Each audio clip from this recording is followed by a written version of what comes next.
Minor আম্মু জি তুমি এগুলা কি করতেছো? ভাই আইছে এখন নাস্তা দিব। নাস্তা দেবা? হ্যাঁ কোন ভাই আইছে? ইমরান ভাই আইছে। ইমরান ভাই আইছে? হ্যাঁ তো খালি এডি দিবা, ভাত খাইতে দিবা না? আগে এগুলো দিয়া নি নাস্তা পানি তারপরে ভাত দিব না।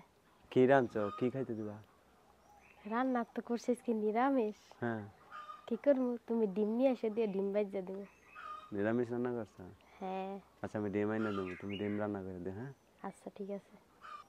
তো তুমি নাস্তা দাও, আমি ডিম নিয়ে আইনা দিই তোমারে। আচ্ছা তুমি যাও আমি এগুলো কাটতে নাস্তা দিয়া লই। আর কিছু আনা লাগবো? না হ্যাঁ তেমন কিছু দেওয়া লাগবে না। হ্যাঁ হ্যাঁ তেমন কিছু দেওয়া লাগবে না। তেমন কিছু দেওয়া লাগবে না? না হ্যাঁ অল্প পাইলেই খুশি। পাইলে আর খুশি? যদি একটু ভালো মন্দ রান্না করি না তাইলে মন কি গরম হয়ে যাইব। রাগ দেখাইবো না? হ্যাঁ রান্না করছো কেন? হ্যাঁ এই জন্যই তো রান্নাই করবো না, যা আছে তাই দিব আর তুমি ডিম এনে দিবা, এই ডিমটা ভাজি করে দিব।